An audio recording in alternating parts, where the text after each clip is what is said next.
Hi guys, welcome to my channel knowledge group. मैं Rajan sir स्वागत करता हूं अपने यूट्यूब चैनल नॉलेज ग्रुप पर। यदि आप इस चैनल पर नए हैं तो चैनल को सब्सक्राइब करें, लाइक करें, शेयर करें ऐसे ही और वीडियो को वॉच करने के लिए। आपको पता है कि हम कई क्लास आर्टिकल की डिस्कस कर चुके हैं और ये हमारी लगभग 7वीं या 8वीं क्लास होगी आर्टिकल से, और एक क्लास और होगी और उसमें हम कंप्लीट आर्टिकल का जो टॉपिक है उसको कवर कर लेंगे। इसके बाद हम नाउन को पढ़ेंगे। तो हम सिंटैक्स को कम्प्लीटली डिस्कशन कर चुके हैं और ये लगभग आर्टिकल ख़त्म होने वाला ही है। तो आर्टिकल के बारे में हमने पढ़ा था कम्प्लीटली। अगर आप इस चैनल पर नए हैं और पिछले जो वीडियो आर्टिकल से संबंधित हैं उनको देखना चाहते हैं तो यूट्यूब पर डालें नॉलेज ग्रुप या आर्टिकल बाय राजन सर, इतना डाल लीजिए, आर्टिकल बाय राजन सर या सिंटैक्स बाय राजन सर, आपको सारे वीडियो मिल जाएंगे। तो ये हमारी लगभग सेकंड लास्ट क्लास है आर्टिकल से संबंधित।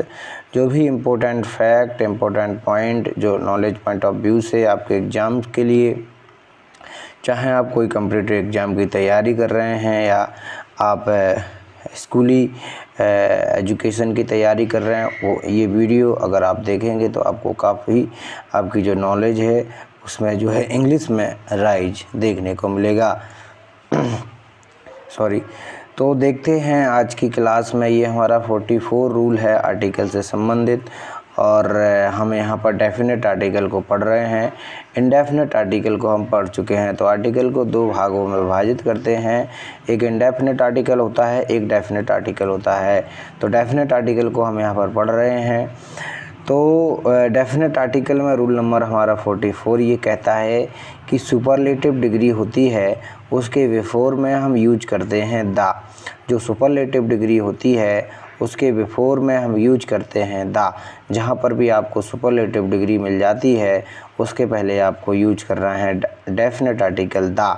जैसे लिखा है, पहला एग्जाम्पल है द टॉलेस्ट मैन। तो टॉल का टॉलेस्ट हो गया, तो यहाँ पर सुपरलेटिव डिग्री है।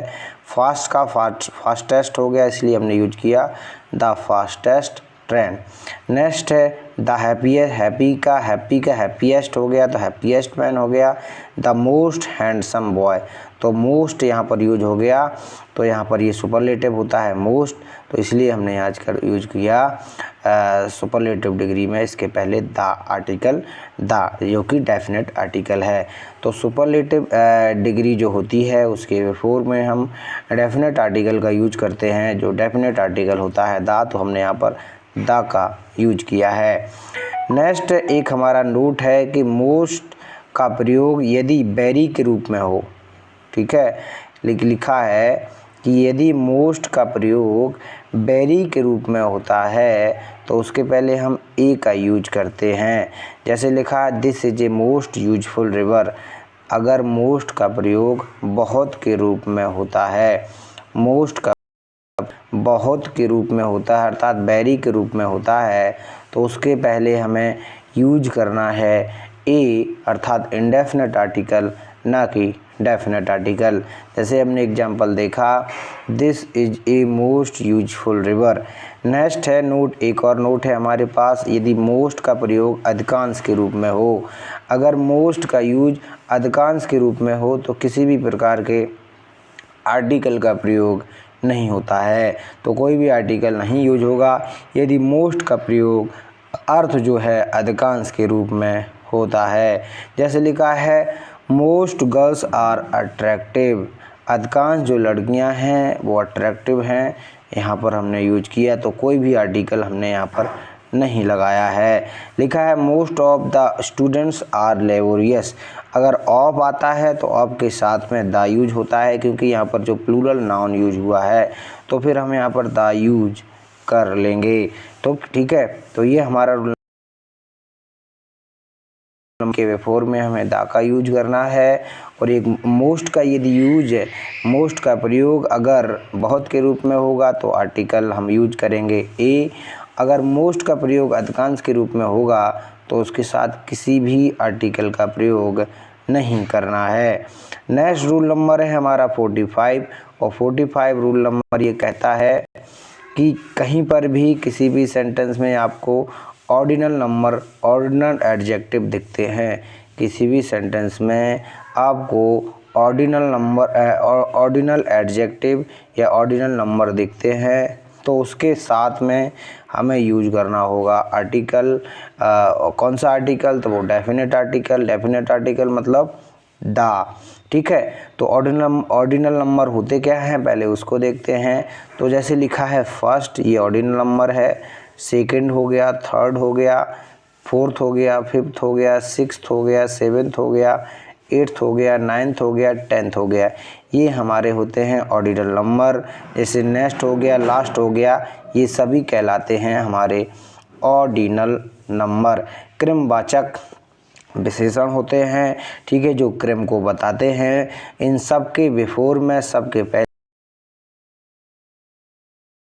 आर्टिकल को, जैसे लिखा है एग्जाम्पल से the first prime minister of India, तो हमने यूज किया है डेफिनेट आर्टिकल द। लिखा है last chapter of this book, the last chapter of this book, हमने यूज किया है डेफिनेट आर्टिकल को द। लिखा है द नेक्स्ट बस, यहाँ पर हमने यूज किया है the second chief minister of Jharkhand, यहाँ पर हमने डेफिनेट आर्टिकल द का यूज किया है।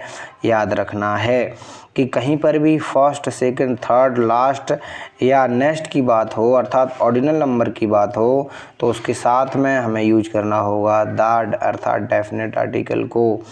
नेक्स्ट है रूल नंबर, नेक्स्ट हमारा एक नोट है जो रोमन नंबर होते हैं। जैसे रोमन नंबर होते हैं, जैसे लिखा है 1, इस तरह से होते हैं, ये होता है 2, ये होता है 3। तो ऑर्डिनल नंबर जो होंगे उनके साथ हमें कोई भी आर्टिकल का यूज नहीं करना है। तो ऑर्डिनल नंबर जो होंगे उनके साथ कोई भी आर्टिकल हमें नहीं लगाना है। नेक्स्ट है यदि लास्ट कहीं पर भी हो, नेक्स्ट हो, टाइम एक्सप्रेसिंग वर्ड्स ये होते हैं। कहीं पर टाइम एक्सप्रेसिंग वर्ड्स की बात होगी, टाइम एक्सप्रेसिंग वर्ड्स की बात होगी, तो हमें क्या करना है, उनके साथ में हमें दा का यूज नहीं करना है। कौन कौन से टाइम एक्सप्रेसिंग वर्ड्स हो सकते हैं?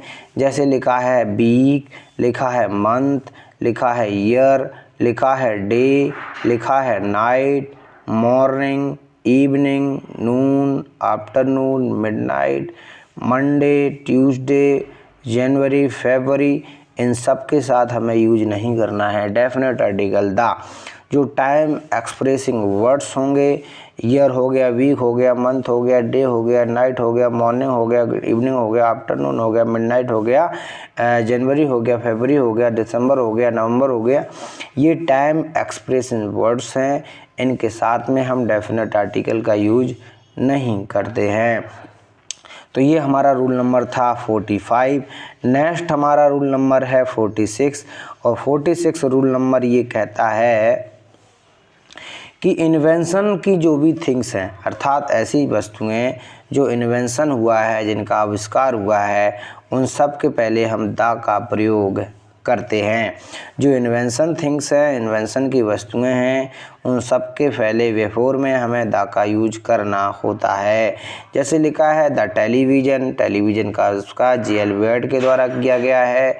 The wire, the telephone, the telescope, तो इन सब का आविष्कार हुआ है, इसलिए हमने इन सब के पहले डेफिनेट आर्टिकल द का प्रयोग किया है। एक एग्जाम्पल भी है, हु इन्वेंटेड द टेलीस्कोप, तो इस तरह से आपको याद रखना है। नेक्स्ट हमारा एक नोट है, काउंटेबल नाउन के बिफोर में हमें ए और ए एन का प्रयोग करना है। अर्थात कहीं पर भी काउंटेबल नाउन की बात होगी तो फिर हमें जो इन्वेंशन की वस्तुएं हैं उनके साथ द का प्रयोग नहीं करना है। अर्थात हमें इंडेफिनेट आर्टिकल अर्थात ए या ए एन का प्रयोग करना है।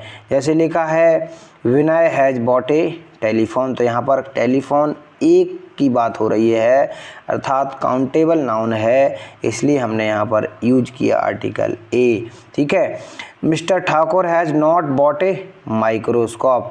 मिस्टर ठाकुर ने एक माइक्रोस्कोप को नहीं खरीदा है। यहाँ पर एक की बात हो रही है अर्थात काउंटेबल नाउन की बात हो रही है, इसलिए हमने यहाँ पर दा यूज नहीं किया है, आर्टिकल ए का यूज किया है। ठीक है। अब ज़रूरत के मुताबिक आप ए या ए एन का प्रयोग कर सकते हैं, कोई दिक्कत नहीं होनी चाहिए। नेक्स्ट है, कुछ ऐसी चीज़ें किसी भी सेंटेंस में मिल जाती हैं, आप कई बार देखते होंगे, जैसे लिसन टू द रेडियो, ये सही होगा। लिसन टू ए रेडियो नहीं होगा। ऑन द रेडियो होगा, ना कि द रेडियो। वॉच टेलीविज़न होगा, वॉच द टेलीविज़न नहीं होगा। इन टेलीविज़न होगा, इन द टेलीविज़न नहीं होगा। ऑन टीवी होगा, ना कि ऑन द टीवी होगा। नेक्स्ट है हमारा रूल नंबर 46, 47 और रूल नंबर 47 ये कहता है कहीं पर भी दो नाउन का कंपैरिजन हो रहा है, दो नाउन हैं और नाउन कैसे हों, प्लूरल नाउन हो, उनका कंपैरिजन अगर होता है तो उसके साथ भी हमें दा का, डेफिनेट आर्टिकल दा का प्रयोग करना होता है। लिखा है कंपैरेटिव डिग्रीज ऑफ, इसके साथ में दा हो और टू हो, दो की बात होगी, प्लूरल काउंटेबल नाउन हो तो फिर हमें यूज करना होता है दा। क्या एग्जाम्पल है देखिए, Suman is more handsome of the two boys. तो लिखा है Suman is the handsome, Suman is the more handsome of the two boys. तो यहाँ पर हमने दा का यूज किया है, एक सुमन है और दो कोई और लोग हैं, तो कंपैरिजन हो रहा है। ठीक है। जहाँ पर भी कंपैरेटिव डिग्री यूज हो अर्थात कंपैरिजन की बात होगी तो उसके साथ हमें यूज करना होगा दा, मोर के पहले। ठीक है। लिखा है she is better of two boys, she is the better of two boys. तो यहाँ पर भी कंपैरिजन हो रहा था, कंपैरेटिव डिग्री की बात हो रही है, कंपैरेटिव डिग्री की बात हो रही है, इसलिए हमने डेफिनेट आर्टिकल का यहाँ पर यूज किया है। नेक्स्ट रूल नंबर 48 और रूल नंबर 48 कहता है यदि two comparative sentence, two things equal down, दो कोई कंपैरेटिव सेंटेंस हों और उनका ऊपर या नीचे होते हैं, दो कंपैरेटिव सेंटेंस की बात हो, कोई डाउन होता है कोई राइज होता है, तो फिर उसमें भी हमें दा का यूज करना होता है। एग्जाम्पल से समझते हैं क्या हो सकता है। जैसे लिखा है the more he gets, the more he gets, the more he wants. तो यहाँ पर दो सेंटेंस थे, राइज और अप की बात हो रही है, राइज एंड डाउन की बात हो रही है। The higher we go, the cooler we feel. तो यहाँ पर डाउन अप की बात हो रही है, तो दो सेंटेंस हैं और दोनों इक्वल हैं और डाउन एंड राइज की बात हो रही है, इसलिए यहाँ पर हमने दा का यूज किया है। नेक्स्ट है rule number 49, after comparative degree singular countable noun का प्रयोग होता है तो उसके साथ हमें ए और ए एन लगाना है। कहीं भी किसी भी सेंटेंस में कंपैरेटिव डिग्री की बात होगी, किसी भी सेंटेंस में आफ्टर कंपैरेटिव डिग्री का प्रयोग हो और उसमें सिंगुलर काउंटेबल नाउन फिर आता है आफ्टर कंपैरेटिव डिग्री के बाद में, तो फिर हमें यूज करना होता है इंडेफिनिट आर्टिकल ए या ए एन का। एग्जाम्पल क्या हो सकते हैं, Lata is a better singer than Asha. तो यहाँ पर कंपैरेटिव डिग्री की बात होगी और सिंगुलर नाउन है, काउंटेबल भी है, तो लता इज ए, यहाँ पर हमने ना डेफिनेट आर्टिकल का प्रयोग नहीं किया है, इंडेफिनेट आर्टिकल ए का प्रयोग किया है ज़रूरत के मुताबिक। लता इज बेटर सिंगर देन आशा हमने यहाँ पर प्रयोग किया है, ये सही होगा। ये अगर ऐसा लिखा होता लता इज द बेटर तो गलत सेंटेंस हो जाता। This is an old pen than that, तो this is an old pen than that ज़रूरत के मुताबिक हमने यहाँ पर एन का यूज किया है कि क्योंकि यहाँ वोवेल्स है ओल्ड फर्स्ट वर्ड। नेक्स्ट है रूल नंबर 50 और कहता है नाउन के बाद ऑफ हो और फिर नाउन हो तो फिर हमें यूज करना होता है फर्स्ट नाउन में दा। रूल नंबर कह रहा है कि कहीं पर भी किसी भी सेंटेंस में नाउन हो उसके बाद ऑफ हो फिर नाउन हो तो जो फर्स्ट नाउन है उसके बिफोर में हमें यूज करना होगा दा। कैसे, the water of this ball, लिखा है the water of this ball. एक यहाँ पर नाउन है, एक ये नाउन है, तो फर्स्ट नाउन में हमने यूज कर दिया है द। कहीं पर भी किसी भी सेंटेंस में अगर एक नाउन दो नाउन है तो फर्स्ट नाउन के पहले हमें द यूज करना होगा। एरर आ सकता है, फर्स्ट नाउन में द नहीं लगाएगा, सेकंड नाउन में लगा देगा, जो कि सेंटेंस एरर होगा और ये गलत होगा। The girls of this school, the telephone of Jharkhand. तो यहाँ पर दो नाउन थे, एक नाउन में हमने द का यूज किया है, यही हमारा रूल कह रहा है। नेक्स्ट रूल नंबर है हमारा 51 और 51 रूल नंबर ये कहता है कि न्यूज़ जो एजेंसियां हैं, जो सोशल मीडिया वाली एजेंसियां हैं, न्यूज़पेपर एजेंसी हैं, तो उनके बिफोर में हमें द का यूज करना होता है।